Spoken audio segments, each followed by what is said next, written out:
ನಮಸ್ಕಾರ ಸ್ನೇಹಿತರೆ, ಇವತ್ತಿನ ಈ ವಿಡಿಯೋದಲ್ಲಿ ನಿಮಗೆ ಇನ್ಕಮ್ ಟ್ಯಾಕ್ಸ್ ನೇಮಕಾತಿ 2026 ಇಲ್ಲಿ 12ಕ್ಕೂ ಹೆಚ್ಚು ಹುದ್ದೆಗಳು ಲಭ್ಯವಿದ್ದು ಯಾವುದೇ ಪರೀಕ್ಷೆ ಇಲ್ಲದೆ ನೇರವಾಗಿ ಆಯ್ಕೆ ಮಾಡಲಾಗುತ್ತದೆ.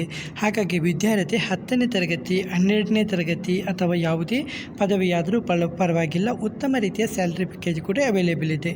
ಹಾಗಾಗಿ ಸ್ಕಿಪ್ ಮಾಡದೆ ಮೇಲ್ ಮತ್ತು ಫೀಮೇಲ್ ಇಬ್ಬರು ಕೂಡ ಅಪ್ಲೈ ಮಾಡ್ಬೋದು. ನಮಸ್ಕಾರ ಸ್ನೇಹಿತರೆ, ನಮ್ಮ ಚಾನಲ್ಗೆ ನಿಮಗೆಲ್ಲರಿಗೂ ಹೃತ್ಪೂರ್ವಕ ಸ್ವಾಗತ. ಇಂದು ಮತ್ತೊಂದು ಅದ್ಭುತ ಸರ್ಕಾರಿ ಉದ್ಯೋಗದ ಮಾಹಿತಿಯನ್ನು ನಿಮ್ಮೊಂದಿಗೆ ಹಂಚಿಕೊಳ್ಳುತ್ತಿದ್ದೇವೆ.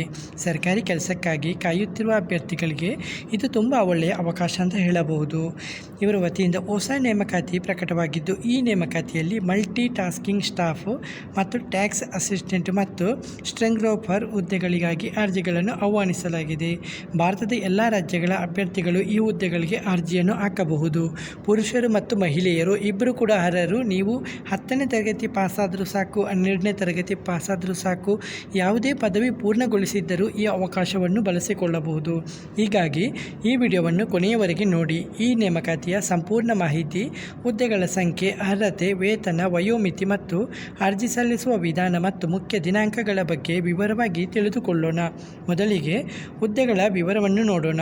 ಈ ನೇಮಕಾತಿಯಲ್ಲಿ ಒಟ್ಟು 12 ಹುದ್ದೆಗಳು ಖಾಲಿ ಇದ್ದು, ಹುದ್ದೆಯ ಹೆಸರು ಮೊದಲನೆಯದು ಮಲ್ಟಿ ಟಾಸ್ಕಿಂಗ್ ಸ್ಟಾಫ್ ಅಂತ ಹೇಳಿದ್ದಾರೆ, ಎರಡನೆಯದು ಟ್ಯಾಕ್ಸ್ ಅಸಿಸ್ಟೆಂಟ್ ಅಂತ ಹೇಳಿದ್ದಾರೆ, ಮೂರನೆಯದು ಸ್ಟೆನೋಗ್ರಾಫರ್ ಅಂತ ಹೇಳಿದ್ದಾರೆ. ಈ 3 ಹುದ್ದೆಗಳಿಗೂ ಬೇರೆ ಬೇರೆ ಅರ್ಹತೆ ಮತ್ತು ಜವಾಬ್ದಾರಿಗಳು ಕೂಡ ಇರುತ್ತೆ.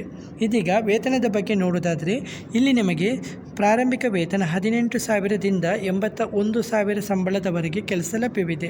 ಇದು ಸರ್ಕಾರಿ ಹುದ್ದೆ ಆಗಿದ್ದು, ಮೂಲ ವೇತನದ ಜೊತೆಗೆ ಹಲವಾರು ಭತ್ಯೆಗಳು ಕೂಡ ಲಭ್ಯವಿರುತ್ತೆ, ಹೌದಲ್ವಾ?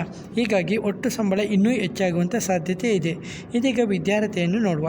ಇಲ್ಲಿ MTS ಹುದ್ದೆಗೆ ಕನಿಷ್ಠ 10ನೇ ತರಗತಿ ಪಾಸಾದರೆ ಸಾಕು ಮತ್ತು ಸ್ಟೆನೋಗ್ರಾಫರ್ ಹುದ್ದೆಗೆ 12ನೇ ತರಗತಿ ಪಾಸಾದರೆ ಸಾಕು ಮತ್ತು ಟ್ಯಾಕ್ಸ್ ಅಸಿಸ್ಟೆಂಟ್ ಹುದ್ದೆಗೆ ಯಾವುದೇ ಪದವಿ ಪೂರೈಸಿರಬೇಕು. ಅಂದರೆ 10, 12 ಮತ್ತು ಗ್ರ್ಯಾಜುಯೇಟ್ ಎಲ್ಲರಿಗೂ ಇದು ಒಂದು ಒಳ್ಳೆಯ ಅವಕಾಶ ಅಂತ ಹೇಳಬಹುದು.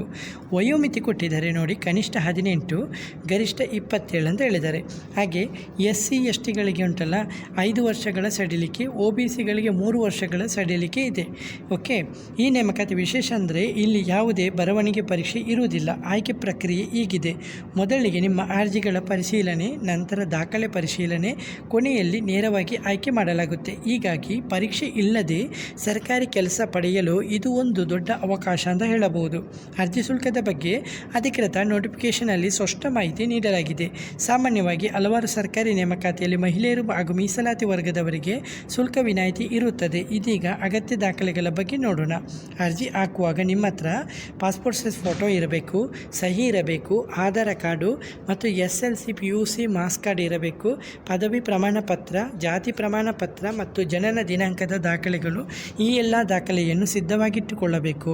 ಇದೀಗ ಮುಖ್ಯ ದಿನಾಂಕಗಳು: ಅರ್ಜಿ ಪ್ರಾರಂಭ 5 ಜೂನ್ 2026ಗೆ ಶುರುವಾಗಿದ್ದು, ಅರ್ಜಿ ಸಲ್ಲಿಸುವ ಕೊನೆಯ ದಿನಾಂಕ 31 ಜುಲೈ 2026 ಆಗಿದ್ದು, ಕೊನೆಯ ದಿನಾಂಕದವರೆಗೆ ಕಾಯದೆ ಬೇಗನೆ ಅರ್ಜಿ ಸಲ್ಲಿಸುವುದು ಉತ್ತಮ. ಇದೀಗ ಅರ್ಜಿ ಯಾವ ರೀತಿ ಹಾಕುವುದು ಅಂತ ನೋಡುವ. ಈ ನೇಮಕಾತಿಗೆ ಆಫ್ಲೈನ್ ಮೋಡ್ ಮೂಲಕ ಅರ್ಜಿಯನ್ನು ಹಾಕಬೇಕು. ಮೊದಲು ಅಧಿಕೃತ ನೋಟಿಫಿಕೇಷನನ್ನು ಡೌನ್ಲೋಡ್ ಮಾಡಿ ಸಂಪೂರ್ಣವಾಗಿ ಓದಿಕೊಳ್ಳಿ. ಅರ್ಜಿ ಫಾರಮನ್ನು ಪ್ರಿಂಟ್ ತೆಗೆದುಕೊಳ್ಳಿ. ನಿಮ್ಮ ವೈಯಕ್ತಿಕ ಮಾಹಿತಿ, ಶಿಕ್ಷಣ ಮಾಹಿತಿ ಹಾಗೂ ಅಗತ್ಯ ವಿವರಗಳನ್ನು ಸರಿಯಾಗಿ ಭರ್ತಿ ಮಾಡಿ ಬೇಕಾದ ದಾಖಲೆಗಳ ಪ್ರತಿಗಳನ್ನು ಜೋಡಿಸಿ ನೋಟಿಫಿಕೇಷನಲ್ಲಿ ನೀಡಿರುವ ವಿಳಾಸಕ್ಕೆ ಪೋಸ್ಟ್ ಮೂಲಕ ಕಳುಹಿಸಿ. ತಪ್ಪು ಮಾಹಿತಿ ನೀಡಿದರೆ ಅರ್ಜಿ ತಿರಸ್ಕೃತವಾಗಬಹುದು. ಆದ್ದರಿಂದ ಫಾರ್ಮ್ ತುಂಬುವಾಗ ಜಾಗರೂಕತೆಯಿಂದ ಮಾಡಿ.